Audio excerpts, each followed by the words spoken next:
Almost ఇంకా అది death situation. ఎందుకంటే బ్రదర్ ఎప్పుడు ఆ కళ్ళు కంపౌండ్లలో వైన్స్లలో ఆ దురాత్మ శక్తులు అన్ని నా లోపలికి వచ్చేసినాయి. చాలా మంది ఈ పాయింట్ లో గివ్ అప్ ఇచ్చేస్తారు అనమాట. అవును. ఏంటంటే ఇంకా నా వల్ల ఏం కాదు, లైక్ చనిపోతేనే బెస్ట్ అని అనుకుంటారు. బట్ మీరు లైక్ దాన్ని జయించి బయటకు వచ్చారు కాబట్టి లైక్ ఎలా అయింది ఆ కార్యం అని చెప్పి మీరు షేర్. సో వాళ్ళని ఎవరిలో చూసి స్వస్థతలు లేవు అద్భుతాలు లేవు అని చెప్పేసి మాట్లాడడం అది చాలా తప్పు. నా దేవుడే అద్భుత కార్యాలు చేసేవాడు, ఆయననే ఎంతో మందిని స్వస్థపరిచిన వాడు. ఎన్నో మరణాలు నేను చనిపోయే స్టేజ్ లో ప్రతి ఒక్కరు దేవుడు కాపాడుతుంది. ఎందుకంటే యేసు ప్రభు కూడా పుట్టినప్పటి నుంచి సంపదపడే ప్రయత్నంలో అండ్ టైంలో కూడా లైఫ్ అండ్ డెత్ సిచ్యువేషన్ లో కూడా మీరు డబ్బులే కాన్సన్ట్రేషన్ అక్కడే ఉంది. అంటే మొత్తం ఇంజక్షన్లు నరాలన్నీ దెబ్బలు బ్రెయిన్ అంతా ఖరాబ్ అయిపోయింది. లాస్ట్ డాక్టర్ దగ్గరికి వెళ్తే క్యాన్సర్ వచ్చిందనుకో, లివర్ పాడైందనుకో డాక్టర్, జాండీస్ వచ్చేసింది అనుకో డాక్టర్, బలం శక్తి లేదు, భయం నన్ను మరణం దూత నన్ను వెంబడించింది, ఏమైతుందో తెలియకపోతుంది. ఆమె నన్ను మ్యారేజ్ చేసుకుంది. ఆమెను ఎందుకు మ్యారేజ్ చేసుకున్నా అంటే ఆమె నాకు ఒకసారి దేవుని కోసం ఒకసారి చెప్పింది. సో అంతా అనిపించింది నాకు, ఎందుకంటే నాకు ఏదో మంచిగా అనిపించింది. సో ఆమె అప్పుడు మ్యారేజ్ చేసుకోవడం జరిగింది. 220 చూసి మోసపోకండి. నా భార్య నన్ను మార్చింది కానీ అందరు అలా ఉంటారు. అందరి జీవితంలో అట్లా జరగదు.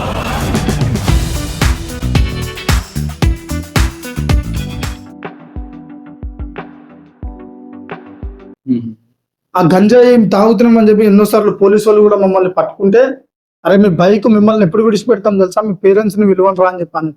మా అమ్మ పరిగెత్తుకొని వచ్చేది, పోలీసు వాళ్ళు చూపెట్టి చూడమ్మా ఎట్లా తాగుతున్నారు మీ వాళ్ళు, డ్రగ్స్ కి బానిస అయిపోయారు, చూడండి ఎట్లా ఇంజక్షన్లు అవన్నీ గంజాయి. ఎఫ్ఐఆర్ రాసేసినాం, చెర్లపల్లికి పంపించేస్తున్నాం అని చెప్పేసి పోలీసు వాళ్ళు అనేటోళ్ళు. అట్లా మా అమ్మ వచ్చి కాళ్ళేళ్ళు మొక్కి నన్ను పోలీసు వాళ్ళని బట్లాడి ఆ నుంచి తీసుకొని వచ్చేసేది బయటికి. ఆ డ్రగ్స్ ఎంత బానిస అయిపోయిందంటే బ్రదర్, లాస్ట్ కి నా తల్లిదండ్రులను కొట్టే వరకు తీసుకుని వచ్చేసి ఇంజక్షన్ తీసుకున్న టాబ్లెట్లు ఇట్లా స్లిప్పులలో 15 టాబ్లెట్లు వస్తున్నాయి బ్రదర్. ఆ 3 టాబ్లెట్లు ఇట్లా వేసుకున్నట్టున్నాం. ఆ టాబ్లెట్ వేసుకున్నాం అనుకో ఏమైతుందో తెలియదు, ఇంకా ఎవరు మమ్మల్ని కొడుతున్నారో తెలియదు, మేము ఎవరిని కొడుతున్నామో తెలియదు. ఒకసారి మాగాలి పోలీస్ స్టేషన్ లో అయితే, ఒకసారి మాగడపల్లి పోలీస్ స్టేషన్ లో, ఒకసారి మాగడపల్లి పోలీస్ స్టేషన్ లో అయితే, ఒకసారి మల్కాజ్గిరి పోలీస్ స్టేషన్ లో, ఒకసారి పంజాగుట్ట పోలీస్ స్టేషన్ లో. ఎక్కడ ఏమైతుందో తెలియదు బ్రదర్, ఎవరు మా బైక్ పట్టుకున్నారో తెలియదు, అంటే మత్తులో ఏం చేస్తున్నామో తెలియదు. సో ఒకరోజు మా అమ్మ పట్టుకోవాలి, మా అమ్మని గొంతు పట్టుకొని అల్మారికి గుద్ది దాని నుంచి నేను పైసలు తీసుకొని పారిపోయినా. మా డాడీ అడ్డం వస్తే మా డాడీని కడుపు మీదకి వెళ్తాను నేను, మా డాడీ వచ్చి కింద పడిపోయినాడు. అట్లా డ్రగ్స్ కి బానిస అయిపోయి ప్రపంచం అంతా దోస్తుల తప్ప ఏది రాదురా బాయ్, తాగాల తినాల ఎంజాయ్ చేయాల అని చెప్పి ఆ ఆనందంలో ఉండేటువంటి. కాలనీలు ఎక్కడ మర్యాద లేదు, సొంత వాళ్ళని విడిచిపెట్టినారు, అన్నదమ్ములు విడిచిపెట్టినారు, మా వదిన వాళ్ళు విడిచిపెట్టినారా, మా చుట్టాలు అందరూ విడిచిపెట్టినారు నన్ను. ఇక్కడ ఆశీష్ గారు మా చుట్టమే కాదు, ఇటువంటి చిల్లర కాదు అని చెప్పేసి అందరు నన్ను దూషించినారు. లాస్ట్ కి ఏమైపోయిందంటే బ్రదర్, ఈ సిగరెట్ మందు గంజా ఎక్కడికి లీడ్ చేసేసిందంటే నేను పిచ్చోన్ని అయిపోయినా బ్రదర్. నేను ఏం చేస్తున్నాను నాకు తెలుస్తలేదు, మైండ్ అంతా ఖరాబ్ అయిపోయింది ఆ డోసు తీసుకోవడం వల్ల. మొత్తం ఇంజక్షన్లు నరాలన్నీ దెబ్బలు తిన్నాయి. ఇంత డ్రగ్స్ కి బానిస అయిపోయినానంటే నాకు జాండీస్ వచ్చేసింది. జాండీస్ అంటే అదే పసకలు తెలిసి పసకలు వచ్చేసినాయి. మైండ్ ఎఫెక్ట్ అయిపోయింది. రిహాబ్ సెంటర్ కి తీసుకెళ్ళి ఆడికి తీసుకెళ్తే ఆడి నుంచి పారిపోయి వచ్చినా నేను. మళ్ళీ మా మమ్మీ వాళ్ళు ఎర్రగడ్డ హాస్పిటల్ ఉంది కదా, ఎర్రగడ్డ హాస్పిటల్కి తీసుకెళ్ళినారు. అమ్మ ట్రీట్మెంట్ కావాలా, టాబ్లెట్లు వేయాలని చెప్పేసి ఎర్రగడ్డ హాస్పిటల్లో మళ్ళీ ఆమె నుంచి పారిపోయి వచ్చిన. తల్లి ప్రేమ కదా, మా మమ్మీ నన్ను కాపాడుకుంటున్నది. అమ్మ నేను మంచిగా అయిపోతా, నాకు పెళ్లి చేయి మమ్మీ అన్న. ఆమెను ఎందుకు మ్యారేజ్ చేసుకున్నా అంటే ఆమె నాకు ఒకసారి దేవుని కోసం ఒకసారి చెప్పింది. నన్ను అన్న అనేది, అన్న ఇట్లా సిగరెట్లు తాగొద్దన్నా, మంచిది కాదు ఇది అని చెప్పేసి అన్నది మా భార్య ఒకసారి నాకు ఇట్లా పరిచయం అయినా. సో వాటితో అనిపించింది నాకు, ఎందుకంటే నాకు ఏదో మంచిగా అనిపించింది. సో ఆమెను అప్పుడు మ్యారేజ్ చేసుకున్నాం. అందుకని అంటున్నా 220 చూసి మోసపోకండి. నా భార్య నన్ను మార్చింది కానీ అందరి జీవితంలో అట్లా జరగదు. అన్న ఇప్పుడు నేను ఆయన అన్యుడు, నేను క్రైస్తవురాలని, నేను పోయి మార్చుకుంటా అన్నా అని చెప్పేసి ప్రేమించడం అనుకో, నువ్వు అటే వెళ్ళిపోతావు, వీడికి రావు. కొంతమంది జీవితంలో జరుగుతుంది. సో దేవుని నమ్ముకున్న పెళ్లి చేసుకుంటే మంచిది బ్రదర్. మ్యారేజ్ చేసుకోవాలనుకుంటున్నావా, ఆస్తి డబ్బు పైసలు చూడకు. ఎన్నిసార్లు బైబుల్ చదివినమ్మా నీ కుమారుడు అని చెప్పేసి అడుగు. బైబుల్ చదువుకున్న వాళ్ళు నీ జీవితంలోకి వస్తే, డబ్బున్నా లేకపోయినా, ఎన్ని కష్టాలు వచ్చినా మీకు దేవుని వాక్యాలు గుర్తుకొస్తాయి కాబట్టి మీరు కలిసిమెలిసి ఉంటారు చనిపోయేంత వరకు. వాక్యం ఎరుగో పెళ్లి చేసుకున్నావు అనుకో, వాళ్ళు కట్నం తేలేదంటే కొట్టి పంపించేస్తాను.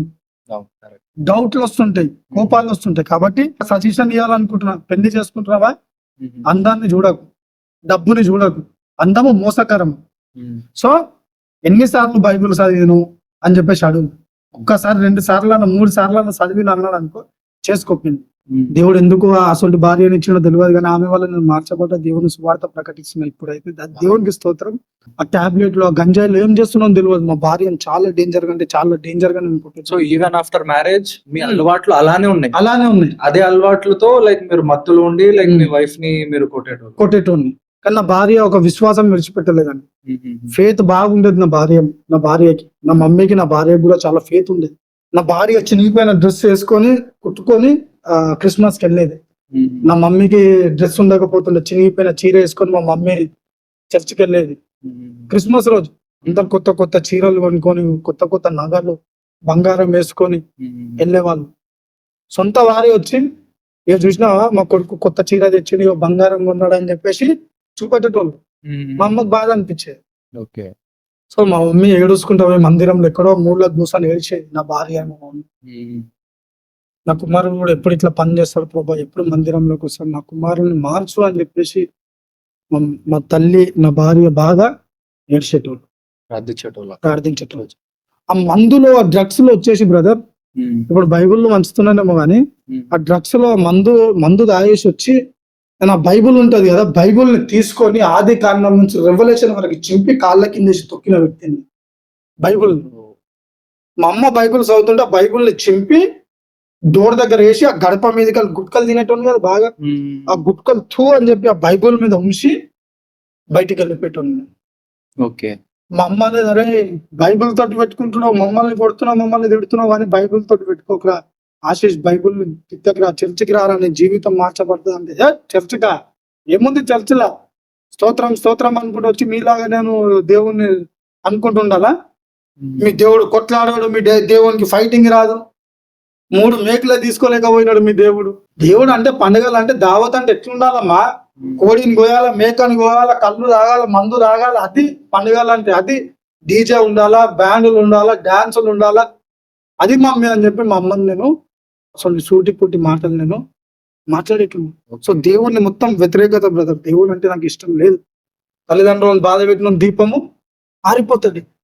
ఇక సో ఇక నా జీవితంలో ఆ నుంచి నా ఏమంటారు, నా దీపం ఆరిపోవడం స్టార్ట్ అయిపోయింది. తల్లిదండ్రులను బాధ పెడుతున్నాను, భార్యను బాధ పెడుతున్నాను, అత్తమామని బాధ పెడుతున్నాను, అందరిని బాధ పెడుతున్నాను. ఇక నాకు లివర్ పాడైపోయింది తాగి ఏది తింటున్నా తినేది అంతా బాత్రూమ్ అట్లనే వచ్చేస్తుంది.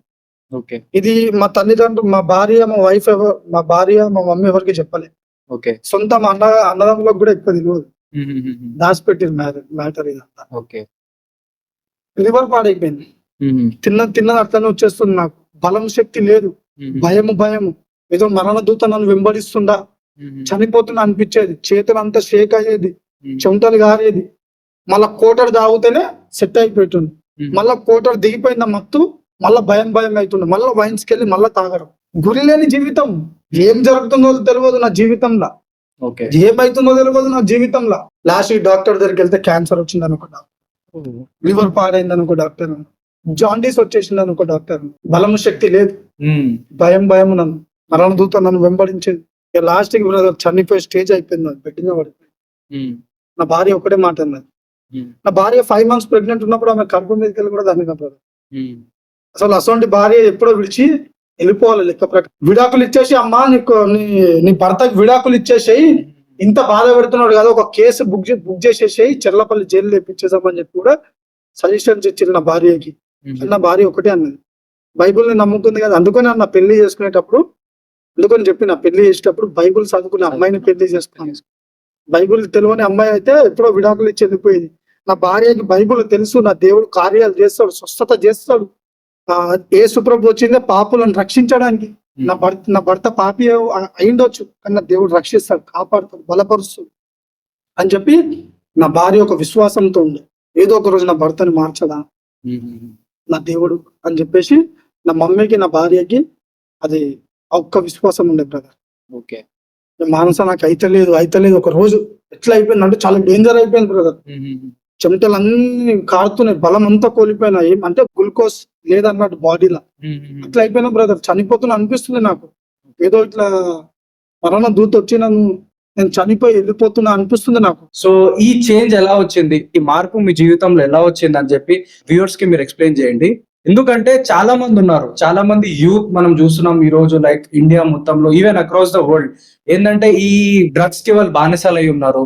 చాలా ఏంటంటే ఏదైతే థింగ్స్ చేయొద్దో ఆ అలవాట్లో పడిపోయి ఉన్నారు. సో ఇలాంటి పరిస్థితుల్లో చాలా మంది ఉన్నారు.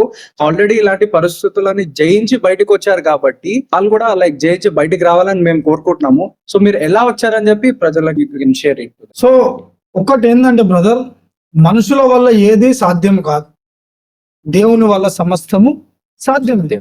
సో చాలా మంది స్వస్థతలు లేవు, అవి లేవు అని చెప్పేసి చాలా మంది అంటారు. కాదు బ్రదర్, స్వస్థతలు ఉన్నాయి. ఎందుకంటే మా జీవితంలో మేము చూసినాం. సో ఓకే, కొంతమంది అట్లా చేస్తారేమో, కానీ నిజంగా స్వస్థపరిచే దైవ సేవకులు ఎంతో మంది ఉన్నారు. సో ఇట్లా మోసం చేసేటోళ్ళు మళ్ళీ ఉన్నారు కదా, అంటే వాళ్ళ కోసం నీకు అవసరం లేదు. ఎందుకంటే దేవుడు ఒకటే మాట అంటాడు, పిలిచిన వారు అనేకులు, ఏర్పరచబడ్డ వాళ్ళు కొందరే. ప్రభు నీ నామంలో దయ్యంలను వెలగొట్టలేదా, నీ నామంలో అద్భుతాలు చేయలేదా అంటే అక్రమం చేయవారు నా యుద్ధం తొలగిపోండి అంటాడు దేవుడు. నా దేవుడే అద్భుత కార్యాలు చేసేవాడు, ఆయననే ఎంతో మందిని స్వస్థపరిచిన వాడు. ఆయన 3.5 సంవత్సరాలు ఏదైతే భూలోకం నుండి సువార్త ఆయన ప్రకటించినాడు, ఎంతో మందిని స్వస్థపరిచినాడు నా దేవుడు. సో దేవుడు స్వస్థపరుస్తాడు, స్వస్థపరిచే దేవుడు ఆయన. ఎప్పుడైతే మన జీవితాలను ఆయన సరెండర్ చేసుకుంటామో అద్భుత కార్యాలు చేస్తాడండి. అలా నేను చనిపోయే మూమెంట్ లో ఇంట్లో వండుకున్నా, నా ఆత్మ నన్ను విడిచిపెట్టి వెళ్ళిపోతుంది ఆల్మోస్ట్. ఇంకా అది డెడ్ సిచ్యువేషన్.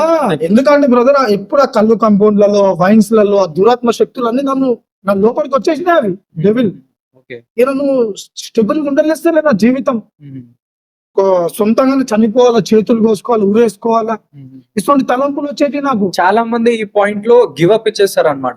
ఏంటంటే ఇంకా నా వల్ల ఏం కాదు, లైక్ చనిపోతేనే బెస్ట్ అని అనుకుంటారు. బట్ మీరు లైక్ దాన్ని జయించి బయటకు వచ్చారు కాబట్టి లైక్ ఎలా అయింది ఆ కార్యం అని చెప్పి మీరు షేర్ చేస్తారు. చాలా మంది చనిపోదాం అనుకుంటారు కదా, కానీ నేను చెప్పింది ఒక ట్రై చేయి. చనిపోవాలనిపిస్తుంది కదా, ఒక్కసారి ఇంట్లోకి వెళ్ళి స్నానం చేసుకో, నిజమైన దేవుడు ఎవరు అని చెప్పి ప్రార్థన చేయి. అప్పుడు నీ హృదయంలో డౌట్, కుళ్ళు, కోపాలు ఉండకూడదు. నువ్వు ఏ కులమైనా ఏ మతమైనా కానీ నువ్వు ఒక్కసారి మోకాలు ఉండి నువ్వు ప్రార్థన చేసుకో. యేసు ప్రభువా నా జీవితాన్ని మార్చు, నిజమైన దేవుడు అయితే నువ్వు కనిపి అని చెప్పి నిజంగా హృదయంతో నువ్వు ప్రార్థన చేసినట్లయితే ఆయన నీకు కనిపిస్తాడు, నీ జీవితాన్ని మారుస్తాడు. మరణం ఒక్కటే సొల్యూషన్ కాదు బ్రదర్, మన తల్లిదండ్రులు ఉంటారు, మన ఫ్యామిలీని కూడా ఆలోచించుకోవాలా. అలా ఫ్యామిలీని వదిలేసి మనం చనిపోతామంటే అది తప్పు మాట. నీ జీవితంలో ఈయన మంచోడు కాదు అని చెప్పేసి దేవునికి తెలిసినాక ఆ వ్యక్తిని దేవుడు తీసేస్తాడు. నువ్వు బాధపడొద్దు, ఎందుకంటే ఈ గాయం ఈ రోజు నీకు అర్థం కాదేమో, కానీ కొన్ని రోజుల తర్వాత అబ్బా దేవుడు అమ్మాయిని ఎందుకు బ్రేకప్ చేయించినాడో ఈ రోజు నాకు అర్థమైందా, ఆ భర్తతో నాకు ఎందుకు మ్యారేజ్ చేయించలేదు ఆ వ్యక్తితో అంటే నాకు ఈ రోజు అర్థమవుతుందిరా అని చెప్పేసి నువ్వు తర్వాత ఆలోచిస్తావు. ఇప్పుడు నీకు అర్థం కాదు, అందుకని ఆయన చేయించిన కార్యాలు ఇప్పుడు అర్థం కావంటాయి, కానీ మనకు తర్వాత అర్థమైంది. ఎందుకు ఈ మాట చెప్తున్నా అంటే నాకు కూడా బ్రేకప్ అయ్యి అప్పుడు బాధపడ్డా నేను, కానీ ఇప్పుడు ఆ అమ్మాయి ఉందనుకో, ఆమె చాలా పాష్ బ్రదర్. ఇప్పుడు ఆమె జీన్స్ ప్యాంట్లు వేసుకొని తిరుగుతా, నేను తట్టుకోకపోతున్నా. ఇప్పుడు ఆ మేకప్ లకే నా జీతం సరిపోకపోతుండేమో. సో దేవుడు ఆమెను ఎందుకు తీసేసినాడు అంటే ఆమె నా జీవితంలో సెట్ కాదు. సో తగ్గిన వ్యక్తినే దేవుడు నాకు ఇచ్చినాడు, తగ్గిన భార్య. నా దగ్గర ఈ రోజు డబ్బు ఉన్నా, పైసలు ఉన్నా, ఏది లేకపోయినా చాలా అర్థం చేసుకుని నాతో ఉంటుంది నా భార్య. తిండి ఉన్నా, ఏది లేకపోయినా నా భార్య నాతో హ్యాపీగా ఉంటుందండి. ఎందుకంటే ఇద్దరికి బైబిల్ తెలుసు కాబట్టి సంతోషంగా మా జీవితం వెళ్ళిపోతుంటది. సో ఆ రోజు నేను ఇంట్లో ప్రార్థన చేసిన, నా భార్య బైబిల్ ఇచ్చింది. మీరు అప్పుడు లైఫ్ అండ్ డెత్ సిచ్యువేషన్ చాలా సీరియస్ బ్రదర్. చిన్న ఏజ్ లో బీపీ కూడా వచ్చేసింది. ఈ పసకలు, ఈ జాండీస్ తక్కువ అవుతాను. ఎందుకు తెలుసా, ఈ పత్తము వాడేటప్పుడు మందు తాగదు. నేనేం చేస్తున్నా అంటే ఈ పత్తము, ఈ మందులు, టాబ్లెట్లు వాడకుండా మందు తాగేటం, అది చాలా రివర్స్ అయిపోయింది, ఎక్కువ అయిపోయింది.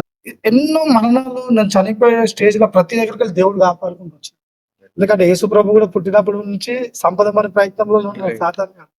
సో పీక్ స్టేజ్ లో బ్రదర్ ఊపిరి ఆగిపోతుంది, నాకు ఊపిరి ఆగిపోతుంది. ఏం జరుగుతుందో అర్థమైతే నా భార్య వచ్చి యేసు ప్రభుని ప్రార్థన చేయి, దేవుడు నేను స్వస్థపరుస్తాను అంటే నాకు ప్రార్థన రాదు. నా భార్య ఆ రూమ్ లోకి వెళ్ళిపోయింది, అది ఇంకో పక్కన రూమ్. నా బెడ్రూమ్ లో కూర్చొని ఎంత ఏడుస్తున్నాను అంటే బ్రదర్, నాకు ప్రార్థన రాదు. ఏసయ బైబుల్ దేవుడా నన్ను మార్చు, జీసస్ ఎందుకంటే బ్రదర్ ఆరోగ్యం బలం ఉన్నప్పుడు శరీరం మీద మనకి ఆశ ఉండదు. రేపు పొద్దుగాల నుంచి చనిపోతున్నారు అనగానే ఎక్కడ లేని భయం భక్తి పెరుపుకొని వస్తుంది. బ్రతకాలని ఆశ ఉంటుందా? ఆ రోజు చేసాయా నన్ను బ్రతికించు జీసస్, నువ్వు కాపాడు, నన్ను ఒక్కసారి బ్రతికించినావు అనుకో, నీ సువార్త నేను ఆకుంటున్నా, ఒక్కసారి బ్రతికించు, కాపాడు కాపాడు అని చెప్పి నన్ను ఏడవను. ఆల్రెడీ ఏడుపు రాదు నాకు, కళ్ళన్నీ రౌతుల్లాగా అయిపోయినాయి, రౌతుల్లాగా. ఆ టైంలో నేను పశ్చాత్తాపం పడుతూనే ఉన్నాను రూమ్ లా. ఓకే, ఏడవడము, పరిశుద్ధాత్ముడిగా నాకు ఏడిపించిన నా పాపాలన్నీ దేవుని సన్నిధిలో ఒప్పుకున్నాను. అప్పుడు దేవుని సన్నిధి దిగి వచ్చి నన్ను ముట్టిన. నా శరీరం అంతా ఏదో వైట్ వచ్చేసిన, నా కళ్ళన్నీ వైట్ అయిపోయినాయి. ఏదో రూమ్ లోకి వచ్చి ఏదో వ్యక్తి నన్ను, ఒక వెలుతురు వచ్చి నన్ను ముట్టినట్టు అనిపించింది బ్రదర్. అప్పటి నుంచి నా నోరు, నా కళ్ళు, నాకు ఆ చేతులు షేక్ అయ్యేటి అంత స్వస్థపరిచింది బ్రదర్ నాకు దేవుడు. కళ్ళన్నీ ఎల్లో అయిపోయింది, కళ్ళు కూడా నాయి మంచిగా అయిపోయింది. ఆ రోజు దేవుడు వచ్చి నన్ను ముట్టినప్పటి నుంచి ఇప్పటి వరకు నేను దేవుని సువార్త ఆపలేదంటే ఆత్మీయ జీవితంలో ఎదిగేటప్పుడు కొన్నిసార్లు పడిపోయినా లేచిన నేను పరిశుద్ధుని, నేను దేవుని నమ్ముకోగానే నేను ఇట్లా వెళ్ళిపోయినా కాదు. ఆత్మీయ జీవితంలో కొన్నిసార్లు పడుతుంటాం, కానీ దేవుడు మనల్ని బలపరిచి నడిపిస్తుంటాడు. నీతిమంతుడు 7 సార్లు పడిపోయినప్పుడు దేవుడు వాడిని లేవనెత్తుతాడు. సో నా జీవితంలో కూడా నేను పడిపోయాను, కానీ దేవుడు ప్రతి విషయంలో నన్ను బలపరిచి నన్ను ఇంతవరకు తీసుకొని వచ్చినాడు కదా. ఆ రోజు ఒక్క బైబుల్ని చింపినందుకు 10,000 30,000 బైబుల్ వంచేసిన బ్రదర్.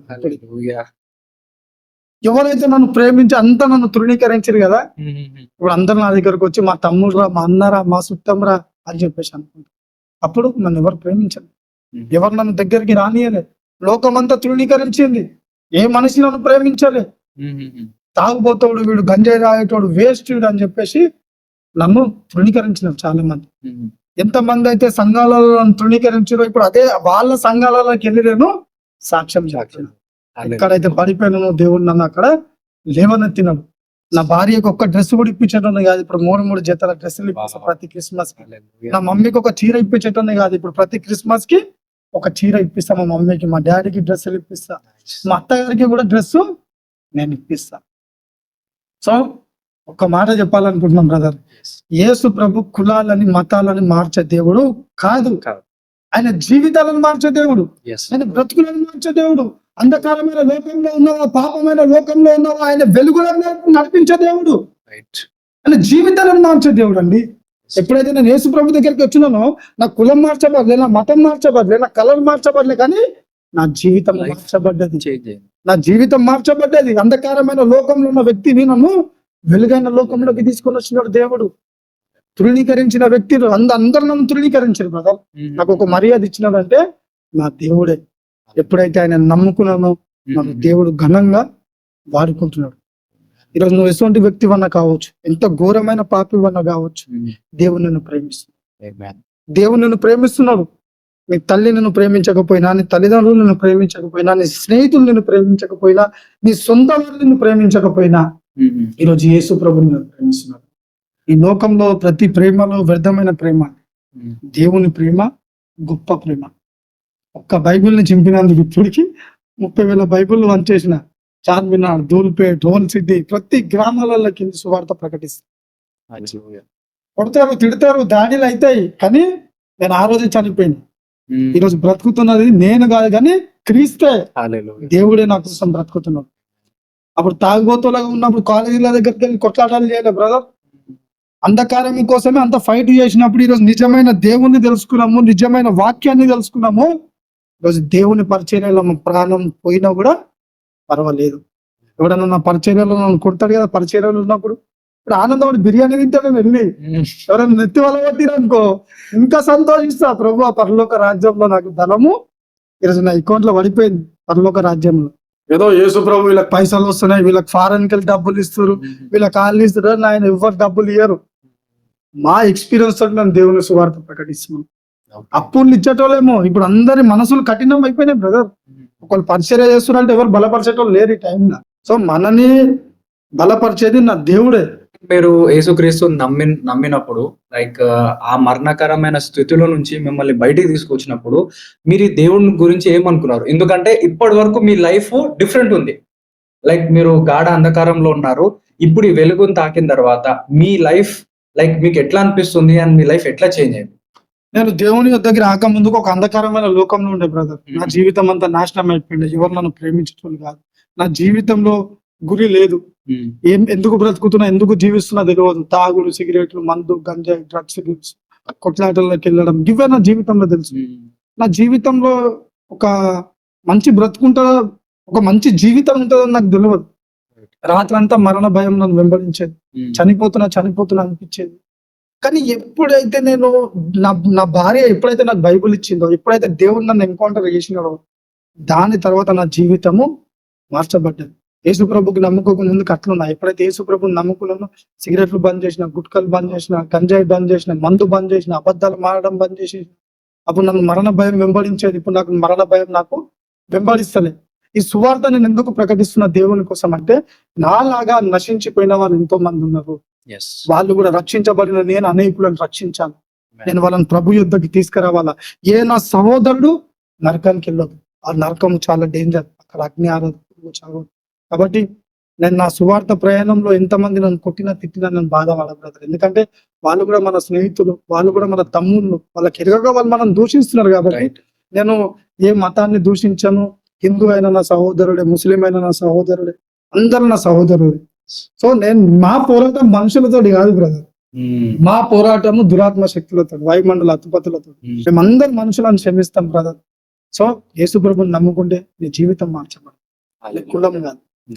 అంటే ఆ కాలంలో జరిగింది, యేసుక్రీస్తు ఉన్నప్పుడు జరిగింది, కానీ ఈ కాలంలో జరుగుతాయో లేదో అని డౌట్ ఉండొచ్చు, జరగవు అని చెప్పి కూడా చాలా మంది వాళ్ళకు ఉంటది, లైక్ ఒక తలంపు ఉండొచ్చు. సో అలాంటి వాళ్ళకి లైక్ మీరు ఏం చెప్పాలనుకుంటున్నారు? ఒకటే మాట చెప్పాలనుకుంటున్నాను. దేవుడు నిన్న నేడు ఏకరీతిగా ఉన్నాడు. ఆయన మారని దేవుడు. ఆయన ఎప్పుడు కూడా స్వస్థపరిచే దేవుడు. అప్పుడు ఆ భక్తులు విశ్వాసంతో, ఫేత్తో దేవుణ్ణి స్తుతించారు, దేవుణ్ణి ఆరాధించారు. ఆ ఫేత్తో వాళ్ళు ప్రార్థన చేశారు కాబట్టి వాళ్ళ అద్భుతాలు చూడగలిగినారు. ఈరోజు మనం కూడా మన జీవితంలో ఫేత్తో దేవుడు ఉన్నాడని చెప్పి విశ్వాసంతో నువ్వు ప్రార్థన చేస్తే కంపల్సరీ నీ జీవితంలో నువ్వు స్వస్థత చూస్తావు. తప్పులు పెట్టుకొని చూడొద్దండి. దేవుడు ఉన్నాడా లేదా డౌట్ తోటి చేయొద్దు.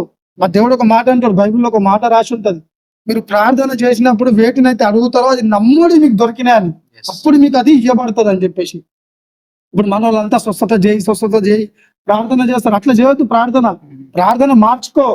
నన్ను స్వస్థపరిచినందుకు స్తోత్రం ప్రభువా, షుగర్ తీసివేసినందుకు స్తోత్రం ప్రభువా, క్యాన్సర్ తీసివేసినందుకు స్తోత్రం ప్రభువా, నాకు విడుదలను ఇచ్చిన దేవానికి స్తోత్రం ప్రభువా. ఆ ప్రార్థన చేయి. నమ్మినప్పుడు కంపల్సరీ నీ జీవితంలో నువ్వు అద్భుతాలు చూస్తావు బ్రదర్. ఇప్పుడు ఒక అమ్మాయిని మ్యారేజ్ చేసుకోవడానికి వెళ్తావు. అమ్మ నీ దగ్గర డబ్బులు ఉన్నాయి, ఆస్తి ఉంది, మీ డాడీ డాక్టర్, పోలీసు, మీకు ఆఫీసులు ఉన్నాయని చెప్పేసి నేను ప్రేమించిన అంటే అమ్మాయి నేను ప్రేమిస్తుందా? తన్ని ఎలగొట్టేసా నా మీద ప్రేమతో రాలేవు, నువ్వు డబ్బు మీద ప్రేమతో వచ్చినావు నువ్వు అని చెప్పేసి అమ్మాయిని నువ్వు ప్రేమించదు. అదే విధంగా దేవుని యుద్ధకు వచ్చేటప్పుడు మొదటిగా ఆయనను ప్రేమించినావు అనుకో, మొదటిగా ఆయన రాజ్యం నీతిని వెతికినావు అనుకో, అప్పుడు కారు, బలము, గిరము, స్వస్థతన, ఆరోగ్యము, బలము సమస్తం దేవుడు నీకు ఇచ్చేస్తాడు బ్రదర్. కారు కావాలా? కారు ఓనర్ కావాలా? కారు కావాలంటే ఒకటి కారు దొరుకుతుంది. కార్ని చేసిన ఓనర్ ఉన్నాడు అనుకో, నీకు 100 కార్లు ఇస్తాం. కాబట్టి విశ్వాసంతో ప్రార్థన చేస్తే ఇచ్చే దేవుడు అండి. అప్పుడులో కార్యం చేసిన దేవుడు ఇప్పుడు కూడా కార్యం చేస్తాడు. జరుగుతూనే ఉన్నాయి. ఎంతో మంది స్వస్థపరచబడుతున్నారు, దేవుని వద్దకు వస్తున్నారు. బియ్యము బస్తాల వల్ల, రైస్ బస్తాల వల్ల మారతలే వాళ్ళు రుచి చూస్తున్నారు. పర్సనల్ గా వాళ్ళు ఎన్కౌంటర్ అవుతున్నారు దేవునితో. దేవుడు ఎన్కౌంటర్ చేస్తున్నాడు, వాళ్ళని స్వస్థపరుస్తున్నాడు. కాబట్టే కదా వాళ్ళు దేవుని దగ్గరకు వస్తున్నారు. వాళ్ళు పర్సనల్ గా ఎక్స్పీరియన్స్ చేస్తున్నారు బ్రదర్. దేవుని పవర్ ని వాళ్ళు చూస్తున్నారు కాబట్టి దేవుని యొద్దకు వస్తున్నారు వాళ్ళు. కరెక్ట్. సో దేవుడు ఇప్పుడు కూడా స్వస్థతలు చేస్తాడు. నీకు విశ్వాసము, నువ్వు నమ్మిన ఎడల కంపల్సరీ నీ జీవితంలో కార్యం చేస్తాడు, నేను స్వస్థపరుస్తాను. స్వస్థతలు ఉన్నాయి, స్వస్థతలు ఆగిపోయి. దేవుడు ఏమన్నాడు? భాషలన్నా ఆగిపోవాలా, జ్ఞానం అన్న ఆగిపోవాలన్నాడు. జ్ఞానం ఆగిపోయిందా? ఇప్పుడు తొప్పుడు బండిలోనే పోతున్నావా నువ్వు? లేదు. కాదు కదా, కార్లలో వెళ్తున్నావు, బైక్లలో వెళ్తున్నావు కదా. ఎట్లయితే జ్ఞానం ఆగిపోలేదో భాషలు కూడా ఆగిపోయి, స్వస్థతలు కూడా ఇప్పుడు జరుగుతాయి. నీకు విశ్వాసం లేక నువ్వు పొందుకోలేకపోతావు. విశ్వాసం ఉన్నాడు ప్రతి ఒక్కరు పొందుకుంటాడు. సో బ్రదర్, చాలా మంది లైక్ ఎవరైతే బయట ఉన్నారో వాళ్ళకు ఒక థాట్ ఉంటది, ఏంటంటే మనము పాపంలో ఉన్నాం కదా, పాపం చేస్తున్నాం కదా, సో పరిశుద్ధ దేవుని దగ్గర మనం రావచ్చా, లేకపోతే అన్ని మంచి చేసుకునే సరి చేసుకునే రావాలా అని చెప్పి ఇది ఒక డౌట్ ఉంటది. సో దీని గురించి లైక్ మీరేమంటారు? నేను ఒక మాట చెప్పాలా బ్రదర్, నేను పర్ఫెక్ట్ అయినాకనే మందు బంద్ చేసినాకనే సిగరెట్లు బంద్ చేసినాకనే నేను పర్ఫెక్ట్ అయిన దాని తర్వాత నేను బాప్తిసం తీసుకుంటా, అప్పుడే దేవుని యొద్దకు వస్తా అంటే అది నీ బుద్ధిహీనత. నువ్వు చనిపోయేంత వరకు పర్ఫెక్ట్ నువ్వు కాలేవు. నువ్వు చనిపోయేంత వరకు నీ వ్యసనాలను నువ్వు మర్చిపోలేవు.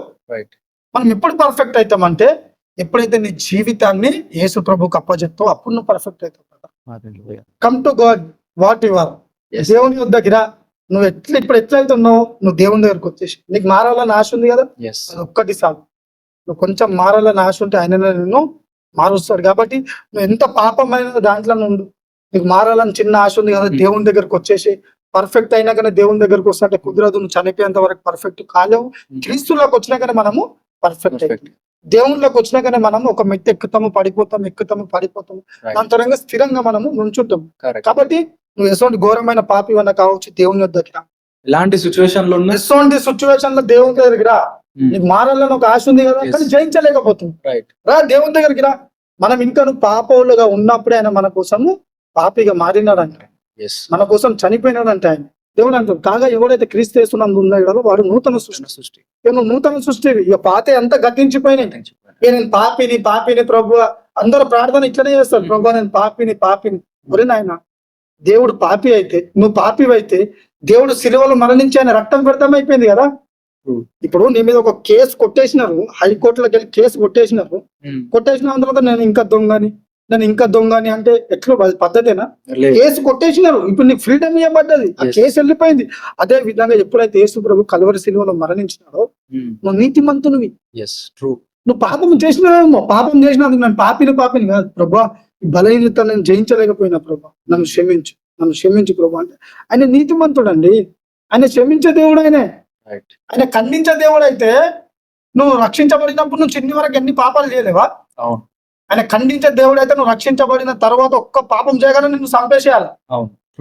ఇప్పుడు వరకు బ్రతుకున్నావు అంటే ఆయన ప్రేమించే దేవుడు.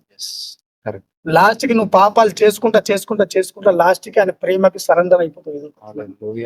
ఎంత పాపం చేసిన వ్యక్తిని కూడా క్షమిస్తున్నాను దేవుడు అని చెప్పి ఆయన ప్రేమకి సరెండర్ అయిపోయి నీ జీవితాన్ని పరిశుద్ధంగా ఆ రోజు నుంచి కాపాడుకోవడం స్టార్ట్ చేస్తాయి. కాబట్టి నువ్వు చనిపోయేంత వరకు పర్ఫెక్ట్ కాలేవు బ్రదర్. దేవుని దగ్గరకు వచ్చినాకనే మనం పర్ఫెక్ట్ అవుతాం. ఫస్ట్ నీ జీవితాలను దేవునికి సరెండర్ చేసుకుంటే ఆయన నడిపిస్తాడు, నీ జ్ఞానం ద్వారా నడవకు. సో ఎటువంటి ఘోరమైన పాపమైనా కావాల్సిన దేవుని యొద్దకు వస్తే నిన్ను పరిశుద్ధపరిచి నీకు మంచి జ్ఞానాన్ని బలం ఇచ్చి నువ్వు ఎక్కడైతే సమస్తం కోల్పోయినావో, ఎవరైతే నిన్ను నిందించినారో వాళ్ళ మధ్యలో ఘనంగా దేవుడు నిన్ను వాడుకుంటాడు. I'm a living testimony. నేను సజీవ సాక్ష్యం. So it was nice talking to you brother. Like మీ జీవితంలో దేవుడు చాలా అద్భుత కార్యాలు చేశారు. లైక్ మీ లైఫ్ ఇంతకు ముందు చాలా డిఫరెంట్ ఉండేది, ఇంత బలంగా లైక్ మీరు దాన్ని జయించి కొత్త నూతన జీవితం పొందుకొని దేవుని పరిచయం చేస్తున్నారు. సో నిజంగా లైక్ దేవుని కృప మీ జీవితంలో బలంగా వాడబడుతుంది. అండ్ మీ బోల్డ్నెస్ కి లైక్ మేము ఒక హ్యాట్స్ ఆఫ్ చెప్పాలనుకుంటున్నాము. అండ్ థ్యాంక్ యూ, మీరు వచ్చినందుకు నేను చాలా లైక్ సంతోషిస్తున్నాను అనమాట. అండ్ మా ప్రజలకు లైక్ బలపరిచినందుకు thank you so much. And నేను ఇంకోటి ఏం నమ్ముతున్నానంటే మీలాంటి సిచ్యువేషన్ చాలా మందికి ఉండొచ్చు, చూసే వాళ్ళు చాలా మంది సేమ్ సిచ్యువేషన్ నుంచి వెళ్తుండొచ్చు. సో వాళ్ళ కోసం మీరు ఒక ప్రేయర్ చేస్తే నీ విడుదల చేయొచ్చు. సో ఇది మేము నమ్ముతున్నాము. ఒక చిన్న ప్రేయర్ లైక్ మా వ్యూవర్స్ కోసం. అందరికి ప్రైజ్ ది లార్డ్. ప్రభువైన యేసుక్రీస్తు నామములో మీ అందరికి వందనాలు. బ్రదర్స్, నేను ఒక్క మాట చెప్పాలనుకుంటున్నాను. ఈ లోకంలో చెప్తున్నా కదా, నువ్వు మరణించేంత వరకు పర్ఫెక్ట్ కాలేవు. కొన్ని శోధనలు జయించలేము, కొన్ని శోధనలు. కానీ నువ్వు ఎప్పుడైతే దేవుని వద్దకు వస్తావో ఆ జయించే శక్తి ఆయన నీకు ఇవ్వగలుగుతాడు. ఏ సాతాన్ గాడైతే నిన్ను ఏ సంఖ్యలతో అయితే నిన్ను బంధించబెట్టినాడో, సంఖ్యలు అంటే ఏంది? సంఖ్యలు అంటే ఒక సాతాన్ గారు నిన్ను సిగరెట్లతో బంధించి పెట్టినాము, గుట్క ద్వారంగా బంధించబడ్డావేమో, మందు తాగుతున్నావేమో, అది కూడా ఒక సంఖ్యలే. ఒక గలీజైన సినిమాలు చూస్తున్నావు ఫోన్లలో, అది కూడా ఒక సంఖ్యలే. అవి ఎప్పుడు తెగుతాయంటే నువ్వు దేవుని వద్దకు వచ్చినప్పుడే అవి తెగుతాయండి. దేవుడు అంటున్నాడు, ఈ భారమును మోయలేకపోతున్నావు కదా, ఈ సిగరెట్, మందు, వ్యభిచారము మానలేకపోతున్నావు. దేవుడు ఒక మాట అంటున్నాడు, ప్రయాసపడి భారము మోస్తున్న సమస్త జనులారా నా యుద్ధకి రండి, నేను మీకు విడుదలను విశ్రాంతిని ఇస్తా అంటున్నాడు. ఏ భారం నువ్వు మోయలేకపోతున్నావు? సిగరెట్, మందు, గంజా ఇవి మానలేకపోతున్నావా? గలీజైన సినిమాలు మానలేకపోతున్నావా? ఆ భారం అంతా తీసుకొని వచ్చి దేవుని సన్నిధిలో ఆయన నమ్మదగిన దేవుని నిన్ను విడిపించబోతున్నాడు. ఆయన నిన్ను స్వస్థపరచబోతున్నాడు. ఆయన ఎవరో ఏదో అన్నారని బాధపడకు. మనుషులు ఈరోజు నిన్ను పొగుడుతారు, మనుషులు ఈరోజు నిన్ను తిడతారు రేపు పొద్దుగల. సో మనుషులను నువ్వు ఎప్పుడు గణపరిచేవాడిగా ఉండవు, దేవుణ్ణి గణపరిచేవాడిగా ఉండు. మనుషులు ఏమనుకుంటున్నారు అది పక్కన పెట్టేసే. నువ్వు చనిపోయేంత వరకు మనుషులు నీకోసం మంచిగా మాట్లాడతారు, చెడుగా కూడా మాట్లాడతారు. కాబట్టి నా దేవుడు ఏమనుకుంటున్నాడు, నా సృష్టికర్త నా కోసం ఏమనుకుంటున్నాడు, అదొక్కటి నువ్వు ఆలోచించినప్పుడు నీ జీవితము ముందుకెళ్ళగలుగుతుంది. సో ప్రార్థన చేద్దాము. మీరు కూడా విశ్వాసంతో, అవును ప్రభా నన్ను స్వస్థపరచు చెప్తున్నా కదా. మీరు ప్రార్థనలో దేన్నైతే మీరు బంధిస్తారో అది పరలోక రాజ్యంలో బంధించబడుతుంది, ఏదైతే మీరు విప్పుతారో అది పరలోక రాజ్యంలో విప్పబడుతుంది. ఈరోజు విశ్వాసంతో ప్రార్థన చేయండి. దేవాను నన్ను మమ్మల్ని స్వస్థపరిచిన, అవును ప్రభా ఈ గలీజ్ సినిమాలు మేము చూస్తున్నాం, దీని నుంచి మాకు విడుదలను ఇచ్చినందుకు స్తోత్రం. సిగరెట్ గంజాయి నుంచి మాకు విడుదలను ఇచ్చినందుకు స్తోత్రం. ఈ మందు నుంచి మాకు విడుదలను ఇచ్చిన దేవానికి స్తోత్రం అని చెప్పి ప్రార్థన చేయండి. దేవుడు గొప్ప కార్యాలు చేయబోతున్నాడు. తండ్రి నీకు స్తోత్రము. నజరుడైన యేసయ్య తండ్రి, నీ కుమారుల కోసం ప్రార్థన చేస్తున్నానయ్యా. నీ కుమారులు ప్రభా యవనస్తుల కోసం ప్రార్థన చేస్తున్నాను ప్రభా. ఎవరైతే ప్రభా ఆ భారము మోయలేకపోతున్నారో, ఎవరైతే సాతాను సంఖ్యలో బంధించబడిన ఉన్నారో ప్రభా, నెమ్మది శాంతి సమాధానము లేకుండా ఎంతోమంది అయితే తల్లిదండ్రులను బాధ పెట్టుకుంటా ఉన్నారో ప్రభా తండ్రి, ఇప్పుడే మేము ప్రార్థన చేస్తుండగా నజరేయుడైన యేసుక్రీస్తు నామంలో ఆ బిడ్డని మీరు స్వస్థపరచండి ప్రభా. ఆ సంఖ్యలు ఇప్పుడే యేసు నామంలో తొలగిపోవాలి ప్రభా. ఆ బిడ్డకి మీరు విడుదలను మీరు దయచేయండి ప్రభా. తల్లిదండ్రులను ప్రభా ఆనందపెట్టే బిడ్డగా ప్రభా నీకు స్తోత్రము ప్రభా. ఈ అంధకారమైన లోకంలో, ఈ పాపమైన లోకంలో ఎలాగ జీవించాలో, ఎలాగ నడవాలో ప్రభా, అయ్యా మీరు వాళ్ళ చేయి పట్టి మీరు నడిపిస్తారని నమ్ముచున్నాము ప్రభా. అయ్యా సాతాను గడు వాళ్ళ జీవితాలను నాశనము చేద్దామని ప్రభా ప్రయత్నము చేయించున్నాగా ప్రభా. నజరేయుడైన యేసుక్రీస్తు నామంలో వాళ్ళని మీరు స్వస్థపరిచండి ప్రభా. మంచి జ్ఞానం దయచండి, మంచి బలాన్ని శక్తిని మీరు దయచండి ప్రభా. మీరు వాళ్ళ ఆయుష్ని పెంచండి ప్రభా. నీ రాకడ ఆలస్యం అయితే ప్రభా ఒక గొప్ప నీ సాక్షిగా ప్రభా, ఒక నీ గొప్ప విట్నెస్ గా ఇక్కడ ఈ వాడబడే కృపని మీరు దయచేస్తారని నమ్ముచున్నాం ప్రభా. కుటుంబాల చుట్టూ నీ కంచె వేయండి. ఏ దుష్టునికి మరణ దూతకాల మీద అధికారం లేకుండా నీ రక్తం ద్వారా ముద్రించి ప్రభా బిడ్డలను మీరు నడిపిస్తారని నమ్మచ్చు ప్రభా. ఈరోజు ప్రభా ఈ ప్రార్థనలో ఎవరైతే వాళ్ళ పాపాలు ఒప్పుకొని ఉన్నారో ప్రభా, అయ్యా కాగా ఎవరైతే క్రీస్తేసునందు ఉన్న ఎడల వాడు నూతన సృష్టి అన్నాడు ప్రభా. ఎవరైతే ఈ ప్రార్థనలో వాళ్ళ పాపాలు ఒప్పుకుంటున్నారో ప్రభా, వాళ్ళ పాపాలన్నీ కడిగి వేసి మీరు పరిశుద్ధపరిచారని నమ్ముచున్నాము ప్రభా. ఈ చిన్ని ప్రార్థన నజరేయుడైన యేసుక్రీస్తు నామమున వేడుకుంటున్నాం తండ్రి, ఆమేన్. మ్యాన్ ఐ ఫీల్ లైక్ నేను ఏంటంటే చాలా బ్లెస్డ్ అని అనుకుంటున్నాను. లైక్ ఈ ఆపర్చునిటీ మీరు మాకు ఇచ్చినందుకు అండ్ మా వ్యూవర్స్కి ఇచ్చినందుకు. This was one of the powerful episodes ఇప్పటి వరకు మేము చూసింది. లైక్ ఇలాంటి ఎపిసోడ్స్ మీరు ఇంకా వినాలంటే subscribe to our channel, like and share this video with your loved ones. This is Dheeraj, it's Supernatural signing off. So ilanti goppa episodes tho manam next video lo kaludam. Until then, be blessed. Bye.